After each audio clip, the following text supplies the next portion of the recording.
그러니까 그걸 응용하면 되는 거예요. 그래서 그 얘기를 해줬더니 뭐라는지 아세요? 소장님 때문에 서울시가 교육청이 할 일을 소장님 한 칸에 끝났습니다. 도시계획적으로 이거는 딱 끝났어. 완벽합니다. 딱 그거만 제도적으로 나오면 끝나는 거예요. 그래서 뭐 하냐면 발전하게 되는 거죠. 근데 더 웃긴 거는 일본도 이 아이디어가 없어요. 일본 가서 강의해볼까 한번 생각 중인데. 이렇게 가는 거예요. 지금 상업지역 내 주거제한 규정이 원래가 30%예요. 비주거가 의무 비율이. 이걸 갖다 어떻게 20%를 줄이겠다는 얘기예요. 나중에 얼마까지? 10%까지. 근데 10%가 주는 건 딱 하나예요. 왜냐면 역세권에서 250m 안에 것만 10% 주는 거예요. 왜냐면 거기다가 장기전세 주택 시프트를 갖다 뭐 하면 건립하게 되면. 그럼 여기다 하나 써놓아야 돼. 10% 써놓고 뭐 한다? 위에다가 장기전세 주택. 써놓으시면 뭐 한다? 딱 맞아 떨어지는 거예요. 그러면 장기전세 주택은 어디에 얼마가 간다? 역세권에서 250m 이내. 그러면 잘 보이셔야 되는 거예요. 그러면 만약에 앞으로 도시환경 정비 사업도 만약에 시프트를 건립하게 되면 역세권 안으로 가면 비주거 비율 얼마로 준다? 10%로. 지금 이게 아직 법으로 안 돼 있어요, 지금. 그러니까 서울시가 이거를 만들어 놓으면 그게 가능하거든요, 앞으로. 그러면 도시환경 정비 사업의 사업성이 굉장히 높아지는 거예요.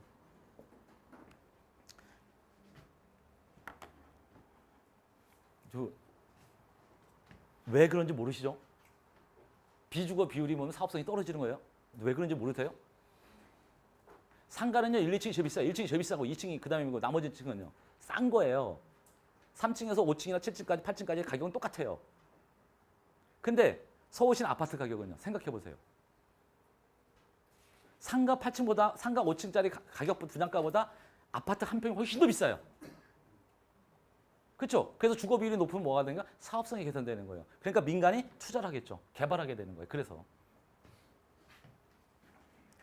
다음 페이지 보시면요. 그래서 이제 서울시가 생활권 계획을 통해서 서울의 지역 균형 성장을 기반 마련하겠다 해서 지역 일자리도 만들고 지역 서비스도 만들겠다. 그래서 이렇게 가져가는 거예요. 그래서 서울 플랜을 만들어 놓고 그래서 서울 플랜은 기본적인 뭐다? 지속 가능성한 도시 성장을 유도하는 게 목표예요. 그래서 아까도 얘기했던 3도심, 7광역 중심, 12지역 중심으로 간 거고 그 다음에 생활권 계획을 권역별로 5개를 만들어 놓고 세부적으로 지역 생활권 116개를 만든 거예요. 그래서 여기 권역 계획에는 일자리 조성이나 권역별 공간 구조, 그 다음에 권역별 종합 계획 얘가 중요해요. 공간 구조 어떻게 돼 있는지, 권역별 종합 계획 어떻게 돼 있는지 얘는 크게 권역이니까. 그 다음에 뭐냐 지역 계획은 뭐한다? 지역별 상세 계획이에요. 그래서 지역별 계획에 보면은 상세한 계획이 다 나오거든요. 그걸 뒤에서 다 설명해 드릴 거예요. 그래서 이런 것들을 갖다 뭐한다? 서울 플랜에 가지고 그리고 권역별로 상세하게 설정해서 변화에 따른 지역 발전축을 설정하겠다는 거예요. 여기 보시면 잘 보세요. 뭐라고 돼 있어요? 간선도로 지하화, 도시철도 신설 등 변화에 따른 발전축 이렇게 되죠. 그렇죠? 그러니까 간선도로가 지하화된다. 그다음에 도시철도가 신설된다. 거기가 바로 뭐다? 발전축이라는 거예요. 그럼 발전축이면은 여러분들 발전축이라는 것은 깔끔하게 한마디로 정리하면 뭐예요? 상업 비율을 확대시키는 게 발전축이에요. 왜? 사람이 몰리는 곳을 만들어야 되니까.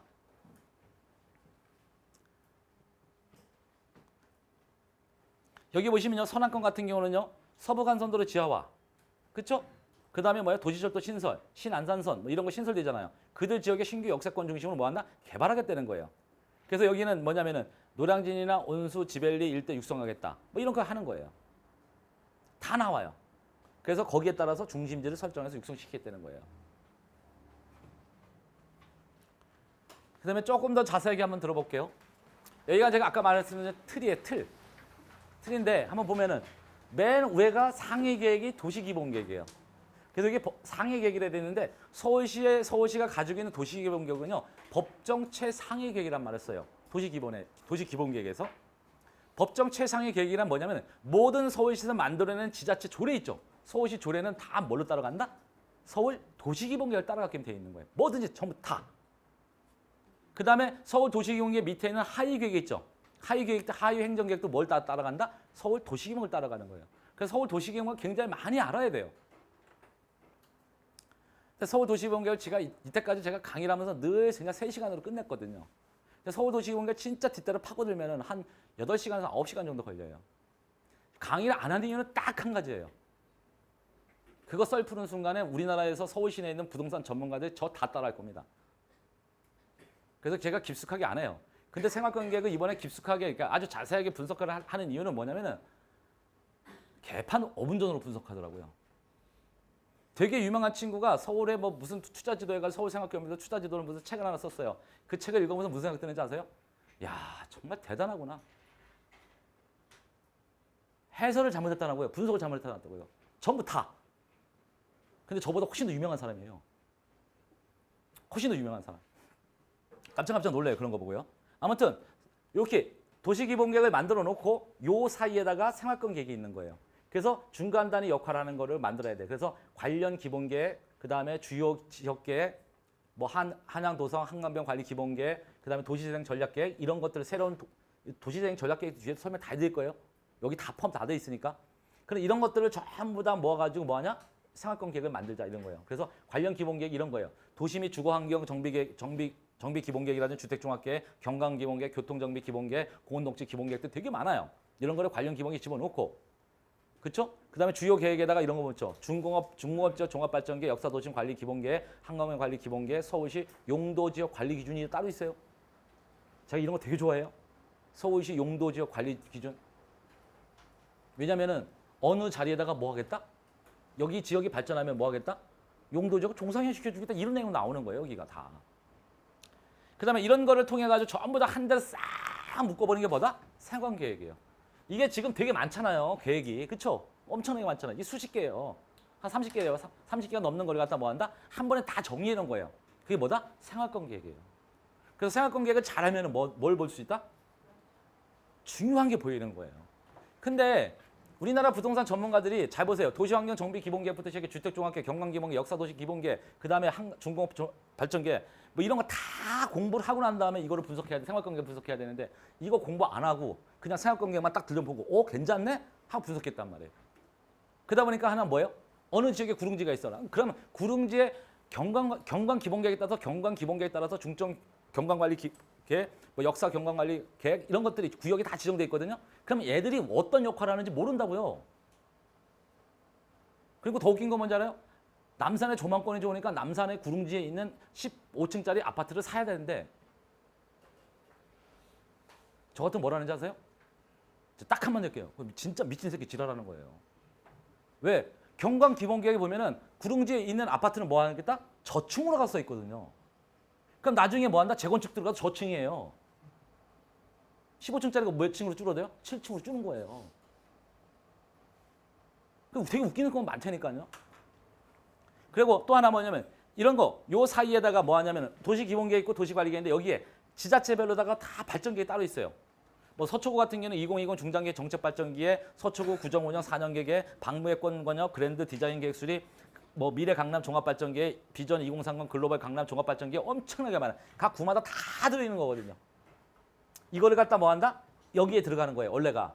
근데 이거를 갖다 뭐 한다? 다 구별로 다 나눠져 있는 거를 갖다 뭐 한다? 여기다 끌어올린 거예요. 그걸 어디까지? 예런 계획하고 다 확인해서 지자체 발전계획에서 좋은 거, 실제로 이런 종합계획, 그러니까 기본 계획하고 어울리는 것들 전부 다 끄져 당겨서 생활권 계획에다 집어넣은 거예요. 그러니까 생활권 계획을 잘하게 되면 그래서 투자처가 보이는 거예요. 다음 페이지 보시면요. 그 생활권 계획이 도시기본계획 후속으로 중간 단위 계획이 되도록 도시계획 체계의 개편을 제안한 거예요. 그래서 생활권 계획은 딱 어디에 있는 거다? 도시기본계획 있고 그 밑에 바로 뭐가 되는 거예요? 중간 단위 역할은 권역별 생활권 계획이 있는 거고요. 그 다음에 지역별 생활권 계획이 있는 거예요. 그래서 도시기본계획은 20년 목표로 해서 5년 단위 재정비하고요. 20년 권역생활권도 20년을 목표하고요. 지역생활권은 10년을 목표해요. 여기 보시면 아시겠지만 정비는 재정비는 몇 년마다 해요? 5년마다 하는 거예요. 여러분들 행정계획은요. 전부 다 뭐다? 5년마다 한 번씩 재정비하는 거예요. 전부. 딱 그게 규정화 돼 있어요. 그래서 이런 권역생활권 계획, 권역이나 지역별 생활권 계획에 관련 기본계획, 주요 지역계획, 새로운 계획들이 이런 것들이 한 방에 일로 다 들어간 거예요. 아까 다시 설명해 드린 거예요. 그러고 난 다음에 뭐가 만들어지는 거예요? 도시관리계획이 만들어지는 거예요. 그러니까 도시관리계획이 위에 뭐가 있는 거예요? 지금 생활권 계획이 들어있는 거예요. 그래서 생활권 계획이 굉장히 중요해요.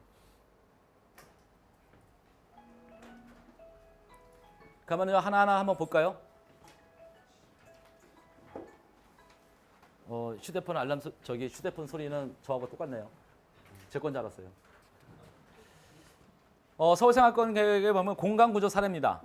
뭐냐면은 이렇게 돼 있어요. 여기 보면은 요 공간구조 살았는데 요거는 어디냐면은 요쪽 어디 거예요 같아요? 창동, 상계, 청량리, 왕십리니까 어디예요? 서북 저기 동북권이에요. 동북권을 보니까 여기에 이 광역 중심이 있더라. 창동, 상계가 있고 청량리, 왕십리가 있고 세 개 지역 중심이 있더라. 성수, 망우, 미아가 있더라. 그리고 17개 지구 중심이 있더라. 그래서 중난점 발전축 연계해가지고 역세권 중심축 해가지고 쭉 나오죠. 수유 종합 6개소 중난점 발전축은 뭐 수락, 월계, 장안평등 8개소 이렇게 나오죠. 이것들을 얘가 역세권, 얘가 중난점 발전축 이렇게 가는 거예요. 그러니까 중난점 발전축에 얘들은 어떻게 움직일 것이냐, 역세권 발전축에 얘들은 어떻게 계획을 잡을 것이냐, 이게 큰 공간 구조예요. 이걸 어떻게 만들어내느냐. 그다음에 왜 중랑천 발전축을 했냐? 동부간선도로 지하화시킬 거거든요. 동부간선도로 지하화시켜놓고 뭐예요? 그 위에다가 다 공원화시킬 거예요. 그러면은 여기 중앙천에 시민공원이 만들어지는 거예요. 바뀌겠죠. 그다음에 신규로 다 들어서는 예를 들어서 서울, 강릉, 광역철도가 만들어졌고요. 우이신설, 면목선도 3개 경전철이 신설돼요. 그럼 이런 자리들이 뭐 한다? 앞으로 역세권 발전축이 되는 거예요. 중심축이. 그다음에 여기 밑에 보시면 창동 차량기지 이전하고 거기다가 그 자리에다가 뭐 한다? 창동 상계 신경제 특구를 만들겠다는 거예요. 그런 것들이 되게 중요하다고요. 그다음 여기 보시면은 성수 수재와 거리 갖다 도지생시키고 뭐냐면 망우 복합 역사를 건립하고 이러겠대요. 이런 것들이 크게 이제 이렇게 현황과 여건이에요. 그래서 그거에 관련되는 세부적인 전략 사업을 가져가는 거예요. 그래서 중랑천 물재생센터를 복합하겠다. 장안편 일자리 거점 조성하겠다. 뭐 이런 거예요. 가용지 활용. 아까 보면 신나이시 있죠. 신나이시 옆에 보면 땅 겁나게 많거든요. 그런 걸 갖다 뭐 하겠다? 필요하면은 택지 개발하겠다. 거기 청년주 택지가 좋잖아요, 지금. 그다음에 역세권, 멀게든 역세권 복합 거점 육성하겠다. 이런 것들이 다 나와요. 쭉 나오니까 이거를 뒤에 가서 자세하게 하나하나 생활권 계획을 보면서 설명해 드릴 거예요. 이거를 갖다가 그러고 나서 보면은 여기는 또 어디냐면은 영등포 여의도 쪽에 보니까 어디예요? 서남권 쪽이거든요. 서남권 쪽에 뭐 하겠다? 이렇게 영등포 여의도 가산대림 마곡이 있다. 그래서 그 3지역 중에 목동 봉청 사당이 있더라. 거기 갔다가 경인신산업 측에서 연계해서 구로 오류 등을 개발하고 경부첨단산업 측에서 노량진을 3개소 개발하고 여의도 마곡 공항 미래창조 측에서 5개소를 개발하겠다. 그래서 경인산업 측, 그다음에 뭐예요? 이렇게 경부첨단산업 측, 그다음 미래창조 측. 마곡이 들어가서 이 미래창조축이라는 말을 쓰는 거예요. 이런 걸 통해서 뭐 하겠다? 노량진은 세부 전략 계획은 노량진은 뭐 하겠다? 상업, 관광, 교육 거점 육성하겠다. 지벨리 관해서 구로 차량 기지 재생 활성화하겠다. 이렇게 나오고요. 그다음에 과영지 활용을 통해서 온수 일대 산업문화 복합 거점을 개발하겠대요. 그럼 이거 잘 보세요. 온수역 일대를 산업문화 복합 거점을 개발하겠대요. 그러면 지금 현재 온수역 가면은 겁나게 싸거든요. 온수역이 더블 역세권인데 서울시에서 더블 역세권 치고는 아파트 가격부터 시작해서 빌라 가격이 제일 싼 동네예요. 그러니까 그런 자리를 어떻게 개발하겠다는 거죠. 근데 중요한 건 언제 개발하냐가 중요한 거예요. 뭐 지금 들어가서 상관없어요. 근데 한 3, 4년 기다려야죠. 3, 4년쯤에 발표 날 거니까. 이런 것들이에요. 이런 것들을 어떻게 잘 찾아내느냐 좀 볼 거고요. 그 다음에 다시 한번 보시면 여기는 잠실이니까 동남권이거든요. 강남 동남권. 여기 같은 경우도 여기 보시면은 저 현황이 국제업무 마이스축, R&D 첨단산업축과 연계하겠다. 그래서 매연, 수서 등 일자리 특화 거점 조성해서 삼성역 잠실역 일대에다가 뭐 하겠다? 마이스 거점 육성하겠대요. 그래서 처음으로 다 2014년도에 5월 달에 처음으로 다 생활권 계획이 나왔을 때 제가 잠실역 주변에 저기 잠실이네. 여기 그 삼성역 잠실 운동장 있죠. 그 옆에 되면 가장 큰 아파트 단지가 있죠. 네? 잠실 S인가 뭔가. 그렇죠? 제가 엄청나게 밀었거든요. 놀랍지 않으세요? 요즘 24평짜리 얼마 가는지 아시는 분? 그거 9억 가잖아요. 9억 10억. 24평짜리 아파트가. 근데 2014년도 얼마 갔는지 아세요? 5억 5천 6억이요. 그것도 얼마 안 됐어요. 네. 이런 것들이에요. 그래서 미리 알고 섬에 다 이렇게 추천해 주는 것도 되게 많거든요. 그 다음에 그래서 하고 수서 문정 일대 첨단 업무 서비스 강화다. 몽천 풍남토성 같은 경우는 선사 유적지간 네트워크 구축했다. 뭐 이런 것도 나오죠. 이런 것들. 앞에서 크게 보세요. 그래놓고 나가지고 이렇게 권역별로다가 잘 안 보이셔도 그냥 보세요. 이거 그냥 얘가요. 아무리 확대도 얘는 깨끗하게 안 보여요. 그 PDF에도 아무리 확대도 깨끗하게 안 보여요. 아마 조만간 얘가 모아놓은 것만 아마 따로 나올 거예요. 그러면 좀 확대도 좀 잘 보일 건데 얘가 이렇게 서부권 생활권 계획이에요. 그래서 서부권 생활권 계획을 이렇게 만들어 놓은 거예요. 여기 보시면은 이런 거 갖고서 착각하시는 분이 있는데 이게 신분당선 연장선이거든요. 이렇게 신분당선 서북부 연장선 그림을 여기서 이렇게 그려놨다고요. 네? 이렇게 그려놓은 거예요. 그래놓고 다음에 여기 연신내 불광 이렇게 써놓은 거예요. 연신내요. 그러니까 연신내 여기서 벗어났잖아요, 그렇죠? 근데 이게 서북부 신분당 서북부 연장선이 아직도 기본 계획이 안 나온 거예요. 그게 뭐였나? 구체적인 것만 아직 구체적으로 아직 안 나왔다고요. 그러니까 이런 거는 뭐야? 나오고 봐야지 아는 거예요. 나오고 봐야지. 그래서 이런 것들이 중요한 것들만 다 설명해 드릴 거예요. 저기 어떻게 들어가라, 뭐로 들어가라. 이게 큰 그림 속에서 하나씩 놓은 거예요. 그러니까 나중에 볼 때는요. 하나하나씩 다 세세하게 분석하고 정리해 놓고 나서 얘를 보면 다 보이는 거예요. 한 칼에. 처음부터 얘를 보면 안 보여요. 무슨 소리인지 몰라요. 얘. 그 다음에 다음 건 중심지 육성방간 사례를 한번 들어볼 거겠는데요. 여기 군자지구다 그러면요. 군자지구. 그러면 얘가 이렇게 되어 있어요.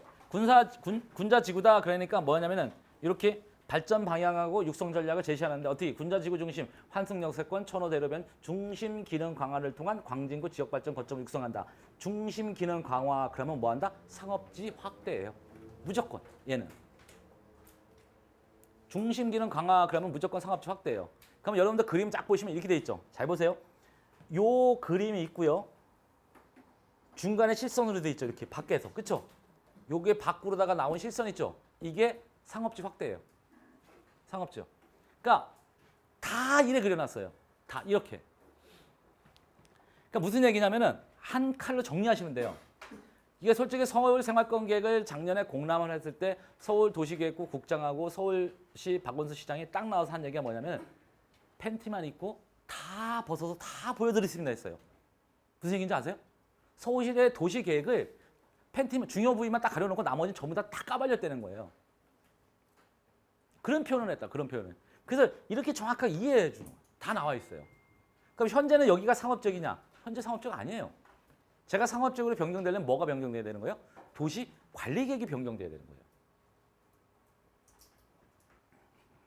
근데 참고로 우리나라에서 모든 도시 관리 계획이 재정비돼 가지고 변경될 때쯤이 되잖아요. 그러면 제가 제일 먼저 알거든요. 고시뜨기 보통 6개월, 1년 전에 알아요. 궁금하죠? 네. 여기 똑똑하신 분들은요. 제 강의 듣다 보면 제가 가끔가다 한 얘기가 있어서 똑똑하신 분은 가서 또 찾아요. 또 잘 찾으세요. 네. 그래서 이렇게 여기에다가 뭐 한다? 천호대로변에다 업무 상업기능 확충이죠. 그러면 당연히 뭐가 들어가는 거예요? 상업적이 되는 거예요. 그러니까 일반 상업적이 뭐 한다? 확대되는 거예요. 근데 여기 보시면 또 여기는 뭐라고 써 있어요? 중심기능 직접 판단을 하죠. 직접. 그렇죠? 중심기능은 집어넣겠다는 거예요. 당연히 상업 비율이 확대되는 거예요. 그래서 여기를 갖다 크게 잡아가지고 뭘 집어넣겠다? 지금 현재 요까지 이렇게 지구 단위 계획으로 이렇게 돼 있는 거예요. 요 가운데 이렇게 있는 점이 뭐예요? 상업적이고요. 그럼 나중에 지구 단위 여기 빈 거, 여기 빈 거, 요거 빈 거, 요거 빈 것도 뭐 한다? 나중에 하면 준주거, 상업적으로 확대되는 거예요. 그래서 여기 보면 군자 지구 단위 계획을 갖다 뭐 하겠다? 조정하겠대요. 여기 보면 뭐라고 써 있어요? 구역계 조정 등 선제적 관리겠대요. 구역계 조정. 이게 뭐예요, 지금? 구역계 조정하는 거예요? 늘리는 거예요, 지금? 무슨 얘기인지 아셨죠? 네. 기존에 있는 거예요. 더 늘려버린 거예요. 그 다음에 선안권 사례 같은 경우도 일자리 쪽을 측면으로 가져가겠대요. 그래서 선안권 같은 경우는 이렇게 일자리, 지역특화 산업 및 산업단지를 활용한 지역산업을 육성하겠다라는 해서 선안권의 권역별 전략사업 선정 및 육성해가지고 쭉 나와요.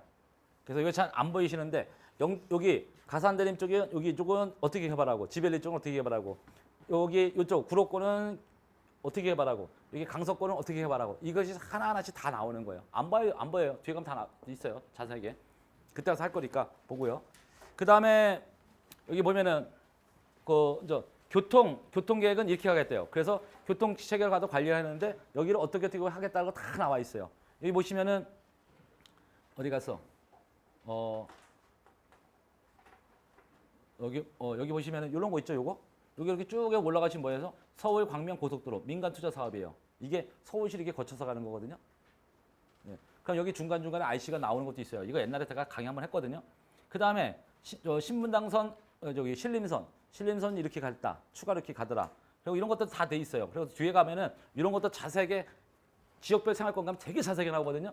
그다음에 더 웃긴 거는 역사 위치를 딱 찍어놓고 그 반경에 갖다 이렇게 색칠해져 있어요. 그럼 최소한 거기가 뭐다? 준주거 또는 상업지역이에요. 아예 지역별 계획이 다 그렇게 돼 있어요. 그런 거를 이제 다 보여드릴 거예요. 그다음에 역사문화 관광 같은 경우는 어떻게 하겠다 이거죠. 지역 명소를 만들겠다. 발굴 보존 활용해서. 그다음에 이제 지역 생활권을 갖다 이렇게 이제 만들어진 거고요. 계획했다 이렇게 나온 거고요. 그다음에 신내망호 같은 경우도 이렇게 신내망호 이제 지역 생활권이에요. 신내망호 지역 생활권 같은 경우는 이렇게 뭐 옹기마을 신내망호 지역 생활권 해가지고 면목성과 영리와 신내역 주변 개발과 망호산 자역특화라고 나오면은 여기 보시면은 잘 보세요. 뭐라고 써 있어요? 예? 역사 위치예요. 면목선 역사 위치요. 신설되는 경전철 면목선 역사 위치를 저렇게 딱 했어요. 그래서 저걸 잘 모르시겠으면요. 여기는 이렇게 돼 있지만 실제로다가 다 여기 세부적으로 안으로 들어가면요. 다 뭐라고 돼 있냐면은 다 떠 있어요. 그다음에 또 혹시나 역사 위치를 잘 모르시면요. 또 제가 또 뭐냐면 서울시 도시철도 10개년 구축계획이 있거든요. 그 속에서 면목선을 딱 또 도면을 딱 갖고 올 거예요. 그럼 거기 역사 위치가 딱 명시돼 있거든요. 그것도 딱 끄집어내서 다 보여드릴 거예요. 그런 거 걱정 안 하셔도 돼요. 네. 그래서 이렇게 면목선 경전철 신설에 따른 연계교통 방안을 만들어내겠다 이렇게 나오고요. 그 다음에 뭐 여러 가지 나오죠. 뭐 이런 것들 한번 보시고요. 그 다음에 뭐 지역 특화 산업으로다 관광 명소 육성하겠다. 그래서 뭐 서울 둘레길과 연결하고 뭐 봉화산 내 역사문화 자원을 복원하겠다. 뭐 이런 것도 나오고요. 그 다음에 종합계획도가 다시 이렇게 또 나오는 거예요. 지역별로다가. 아까 처음에 보셨던 큰 거는 권역별 계획도예요. 그러면 또 하나 뭐냐면 이렇게 지역별로 계획도가 따로 나오는 거예요. 그래서 지역별 생활권 계획을 보시면서 뭐 하냐면은 하나하나 보시면서 나중에 얘를 종합적으로 딱 보시면서 어디가 괜찮은지 딱딱딱 보시고 들어가는 거예요. 여기 있죠? 그렇죠? 역사 이름은 역사 위치요. 그러면 이렇게 보시면 저희 역사 위치에 보면은 다 표시가 돼 있다고요. 근데 역사 위치에 보시면은 이런 거 있죠? 갑자기 여기 보면 이렇게 동그랗게 돼 있죠? 그렇죠? 네? 저런 게 이제 준주거나 상업적 확대겠다는 뜻이에요. 이런 건 안 돼 있죠? 그렇죠? 네. 근데 또 같이 자세하게 보면 또 돼 있는 것도 있고 안 돼 있는 것도 여러 개 많아요. 그거를 구분하는 방법도 알려드릴 거예요. 그래서 10분간 쉬셨다가요. 다음 시간에 도심권역 생활권 계획 분석하고 중구 그다음에 종로구. 고의 오늘 두 번째 시간하고 세 번째 시간 예하다 다 끝나요. 예하만 하다가. 네. 10분간 쉬시고요. 다음 시간에 시작하도록 하겠습니다.